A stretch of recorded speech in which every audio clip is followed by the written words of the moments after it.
నిన్నటి వీడియో ద్వారా పిల్లలు తమ చుట్టూ ఉన్న వాతావరణం నుండి నేర్చుకోవడంలో మనం ఎలా సహాయపడగలమో తెలుసుకున్నాం. ఈ వీడియోలో ఇంట్లో లభించే వస్తువులతో పిల్లలు వేర్వేరు ఆకారాలను అర్థం చేసుకోవడం, అలాగే వారి నేర్చుకునే ప్రక్రియను కొనసాగించడం ఎలాగో మనం తెలుసుకుందాం. ఇది 4 రేఖలను కలుపుతూ రూపొందించిన ఆకారం చతురస్రం. దాని 4 రేఖాఖండాలు సమాన పొడవును కలిగి ఉంటాయి. కాబట్టి ఏమర్థమైంది? 4 సమాన పొడవు కలిగిన రేఖాఖండాలను కలిపితే వచ్చిన ఆకారం చతురస్రం అవుతుంది. ఒక చతురస్రంలాగానే 4 రేఖాఖండాలను కలపడం ద్వారా దీర్ఘచతురస్రం కూడా ఏర్పడుతుంది. అయితే ఒక చతురస్రం మరియు దీర్ఘచతురస్రం మధ్య వ్యత్యాసం ఏంటంటే, ఒక దీర్ఘచతురస్రంలో 2 రేఖాఖండాలు ఉంటాయి. అవి మిగతా 2 రేఖాఖండాల కంటే పొడవుగా ఉంటాయి. వృత్తం మరొక ఆకారం. దీనికి ఎలాంటి సరళ రేఖలు ఉండవు. ఇది ఒక త్రిభుజాకారం. అలాగే మీరంతా చూడవచ్చు, ఒక త్రిభుజంలో 3 రేఖాఖండాలు కలపబడి ఉంటాయి. ఈ 3 రేఖాఖండాలు గల ఆకారం త్రిభుజం. ఈ 4 సమాన రేఖాఖండాలు కలిగినది చతురస్రాకారం. షీలా, ఆకాష్, మీరిద్దరు ఏం చదువుతున్నారు? ఈరోజు స్కూల్లో ఏం జరిగాయో చెప్పండి. అమ్మా, ఈ రోజు మేము స్కూల్లో ఆకారాల గురించి నేర్చుకున్నాం. మేం ఆకారాలు తయారు చేసి వాటిని గుర్తు చేసుకుంటున్నాం. అయితే వాటిని గుర్తించడం, పేరు గుర్తుంచుకోవడం కష్టంగా ఉంది. నీకు గుర్తుంటున్నాయా షీలా? లేదు, అది చాలా కష్టంగా ఉంది. అయ్యో, అది నువ్వనుకున్నంత కష్టమేమీ కాదు. నువ్వు ఈ ఆకారాలను నీ చుట్టుపక్కల ఉన్న వస్తువులతో పోల్చి అర్థం చేసుకో. అది నీకు చాలా తేలికవుతుంది. హరే, ఇది నిజంగా చాలా మంచి సలహా. పద, ఇవాళ కలిసి ఆకారాలను నేర్చుకుందాం. ఇంటిలోనే ఒక ఆట ఆడదాం. ఇంటిలో ఉన్న వేర్వేరు ఆకారాలను, 5 వస్తువులను గుర్తించాలి.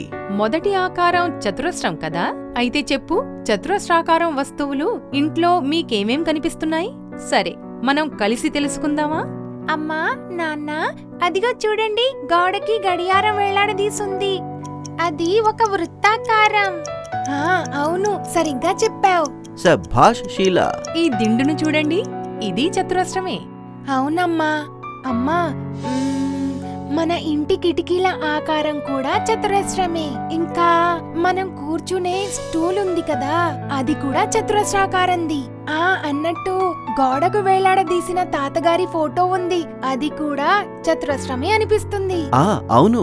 వాహ్ ఆకాష్, ఇందులో అయితే చాలా మజా వస్తుంది కదా షీలా? అవును నాన్న, చాలా మజా వస్తోంది. సరే చెప్పు, ఇంకా ఏమేం ఆకారాలున్నాయో? తర్వాత ఆకారం దీర్ఘచతురస్రం.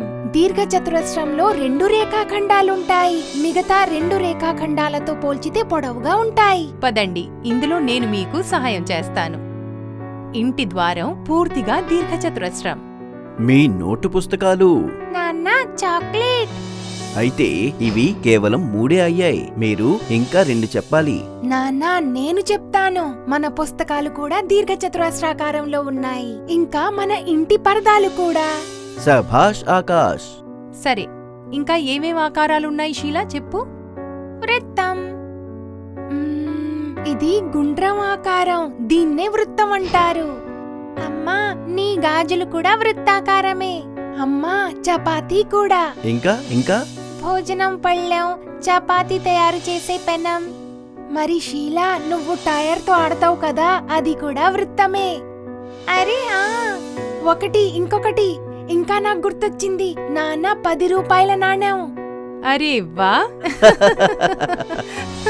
ఇప్పుడు తదుపరి ఆకారం త్రిభుజం. నాన్న, సమోసా పూర్తిగా త్రిభుజం ఆకారంలో ఉంటుంది. ఇంకా పరాటా కూడా. అరే వా, సరిగ్గా చెప్పావు. మనం ఒక కాగితాన్ని వంకరగా కత్తిరిస్తే అది కూడా ఒక త్రిభుజం అవుతుంది. నాన్న, ఇస్త్రీ కూడా త్రిభుజం ఆకారంలోనే ఉంటుంది కదా?